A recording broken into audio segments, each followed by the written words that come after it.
आपकी 6वीं वीडियो है। आज अगर आप पेट की तैयारी कर रहे हो तो एक टॉपिक ज्योग्राफी में दिया हुआ है भारत के वन। तो वन से 1 नंबर यहाँ परीक्षा में पेट में पूछा जाएगा। यहाँ भी नहीं, आप किसी भी कंपटीशन की तैयारी कर रहे हो, ज्योग्राफी में एक टॉपिक होता है वन। यहाँ से परीक्षा में आपके क्वेश्चन बहुत ज्यादा पूछे जाते हैं। तो आज हम वन को पूरा पढ़ा के लेंगे। 1 नंबर अपना पक्का मान चलो, 1 नंबर फिक्स है। लेकिन वीडियो को अंत तक आप लोग देखना। टॉपिक का नाम है प्राकृतिक वन और वनस्पति। सबसे पहले हमारी प्राथमिकता बनती है हम जान ले प्राकृतिक वन क्या है। प्राकृतिक वन वह होते हैं जो वन बिना मानवीय हस्तक्षेप के उगते हैं, उनपे मानव का कोई हस्तक्षेप ना हो। कहने का मतलब उसमें कोई मानव का कोई क्रियाकलाप ना हो। अगर बिना मानव के हस्तक्षेप के अगर कोई वन उगते हैं तो प्राकृतिक वन कहलाते हैं। हम वही वन की बात करेंगे और जो मानव लगा के उगाते हैं उसकी बात नहीं करेंगे। तो यहाँ पे क्या प्राकृतिक वन, सबसे पहले वन को कौन कौन कारक है जो प्रभावित करते हैं। कोई भी वन होगा उसको सबसे पहले ताप प्रभावित करेगा, वर्षा, आर्द्रता, मिट्टी और ऊंचाई। इनके अनुसार वन क्या होते हैं। देखो जैसे आदमी इंसान होता है, हर मौसम में हर जलवायु के अनुसार अपने आप को अनुकूल कर लेता है। उसी प्रकार जो पादप होते हैं, जो वन होते हैं, वह भी क्या करते हैं, जलवायु और मौसम के अनुसार अपने आप को अनुकूल कर लेते हैं। ऊंचाई, ताप, आर्द्रता, नमी, मिट्टी, ये सब के अनुसार अपने आप को अनुकूल कर लेते हैं। जिंदा रहना है तो उनको पता होता है हमको यहाँ रहना है, हमको उस मौसम में जाना पड़ेगा। अब से अपने यहाँ देखो बकरी के बाल नहीं होते क्योंकि अपने यहाँ ठंडी नम नहीं होती है, कम होती है। पहाड़ी एरिया में वही बकरी को भेज दिया जाए तो बकरी के अगले वंश में क्या होगा, बाल निकल आएंगे। और पहाड़ी एरिया में जो बकरियां होती हैं उनके शरीर में बड़े बड़े बाल होते हैं। क्यों? क्योंकि वहाँ ठंडा है, जलवायु ठंडी है, उनको सुरक्षित रखने के लिए बाल की आवश्यकता पड़ती है तो बाल निकल आते हैं। अपने यहाँ बकरियां हैं तो उनको बाल की आवश्यकता नहीं है क्योंकि अब ठंडी कम पड़ती है। ऐसा नहीं है, बाल हैं। यहाँ बकरियों के बाल छोटे हैं, वहाँ बड़े हैं। तो बड़े इसलिए ठंडी होती है, उससे बचत की जा सके। तो समय के अनुसार, जलवायु के अनुसार अपने आप को अनुकूल कर लेते हैं। आप लोग चैनल को ज्यादा से ज्यादा सब्सक्राइब करें। आप लोग के लिए डेली आप लोग कौटिल्य एकेडमी सुल्तानपुर यूट्यूब पे जाइए, वहां प्लेलिस्ट में आप लोग को वीडियो मिलेगी। जितनी वीडियो है सब प्लेलिस्ट में जा रही है, वहां पे वीडियो आप लोग को एक साथ मिल जाएगी।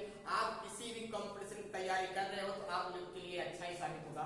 देखिए यहाँ पे प्राकृतिक वन पूछेगा, भारत में कितने प्रकार के वन पाए जाते हैं। भारत में 5 प्रकार, कितने प्रकार के, 5 प्रकार के वन पाए जाते हैं। पहला क्या, पर्वतीय वन, पर्णपाती वन, मरुस्थलीय वन, सदाबहार वन, मैंग्रोव वन। भारत में 5 प्रकार के वन पाए जाते हैं। एक एक वन को बताते हैं। सबसे पहले बात करेंगे पर्वतीय वन। पर्वत पर उगने वाले जो वन होते हैं उनको पर्वतीय वन बोलते हैं। भारत में कौन कौन क्षेत्र, हिमालय पर्वत का जो भाग है, यहाँ देखिए यहाँ पे जम्मू कश्मीर, लद्दाख, हिमाचल प्रदेश, सिक्किम और अरुणाचल प्रदेश, 5 स्टेट ऐसे हैं जहाँ पे पर्वतीय वन पाए जाते हैं। और पर्वतीय वन जो होते हैं वो शंकुधारी होते हैं। शंकुधारी होने का मेन रीजन ये है कि अगर शंकुधारी नहीं होंगे तो वहां पे जो हमेशा बर्फबारी होती रहती है, बर्फ गिरती रहती है, क्या होगा, बर्फ जम के वो टूट सकता है। इसलिए वहां पे अपने आप को वो भी अनुकूल कर लिए हैं।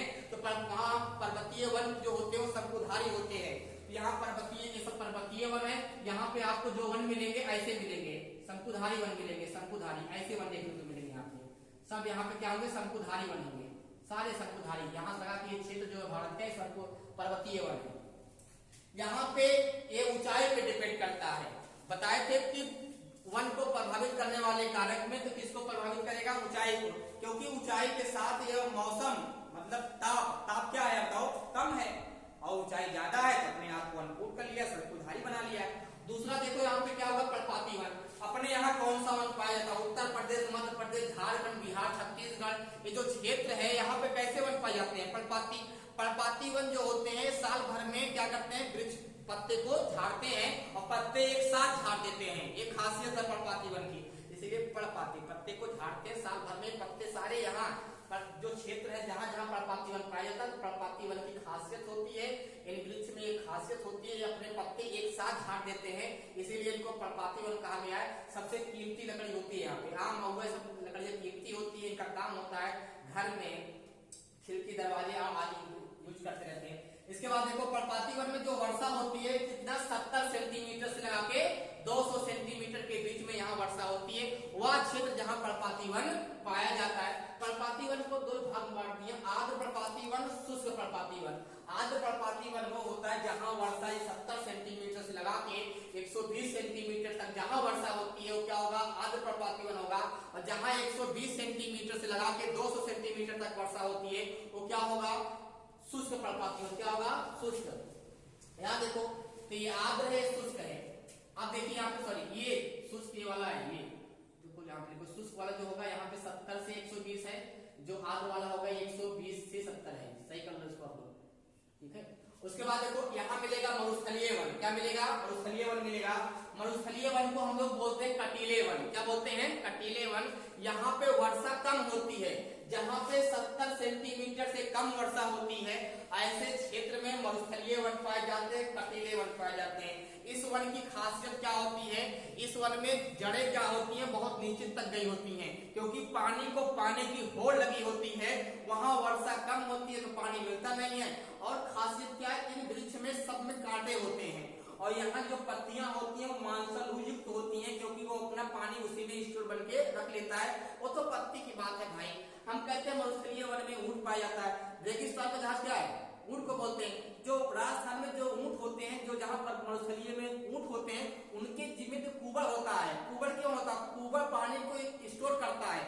ऊंट को एक हफ्ते पानी न दिया कोई दिक्कत नहीं होगी, पानी पीने के बाद ऊंट अपने कुबर में स्टोर कर लेता है, उसको हफ्ते भर चलाता है। उसी प्रकार ये पत्तियां होती हैं, मांसल युक्त होती हैं। ये पत्तियां क्या करती हैं, पानी को स्टोर कर लेती हैं, क्योंकि पता है यहाँ वर्षा कम होती है। ऐसा कौन कौन क्षेत्र है बताओ, गुजरात, राजस्थान, पंजाब, ये हरियाणा का थोड़ा क्षेत्र है, यहाँ एमपी का थोड़ा क्षेत्र मिलेगा, यहाँ तेलंगाना, आंध्र प्रदेश का ये जो क्षेत्र है ये किसमें आएगा, मरुस्थलीय वन में आएगा। यहाँ कौन कौन वृक्ष होंगे, आपको लिखा है यहाँ पे पर्वतीय वन में, मरुस्थलीय वन में नागफनी, बबूल, बैर आदि, मतलब और सारे पौधे यहाँ पे वृक्ष होते हैं। ये वृक्ष कटीले होते हैं, नागफनी, बबूल, बैर, ये सब मरुस्थलीय वन में पाए जाते हैं। इसके बाद आता है सदाबहार वन। भारत का वह क्षेत्र जहाँ ज्यादा वर्षा होती है, 200 सेंटीमीटर से ज्यादा जहाँ वर्षा होती है वो क्षेत्र क्या होता है, सदाबहार वन होता है। भारत का कौन कौन क्षेत्र है जहाँ सदाबहार वन होते हैं, वो है पश्चिमी घाट। कौन सा है, पश्चिमी घाट है। इसके बाद पूर्वी में यहाँ पे मेघालय, त्रिपुरा, यहाँ पे असम मिलेगा, यहाँ मणिपुर, नागालैंड, मिजोरम, ये जो क्षेत्र है यहाँ पे मरुस्थलीय, यहाँ पे सदाबहार वन पाए जाते हैं, क्योंकि यहाँ वर्षा सर्वाधिक होती है। और सर्वाधिक होने के साथ ये वर्ष भर हरे भरे रहते हैं। यहाँ के वृक्ष लंबे होते हैं, क्योंकि यहाँ सूर्य की रोशनी नीचे तक नहीं पहुंच पाती है। सूर्य की रोशनी पाने की एक होड़ लगी रहती है, उसी होड़ में पौधे क्या होते हैं, वृक्ष लंबे होते चले जाते हैं। तो सबसे ज्यादा पूछेगा जैव विविधता वाला क्षेत्र क्या है, तो पश्चिमी घाट है। और पश्चिमी घाट में कौन क्षेत्र है, केरल का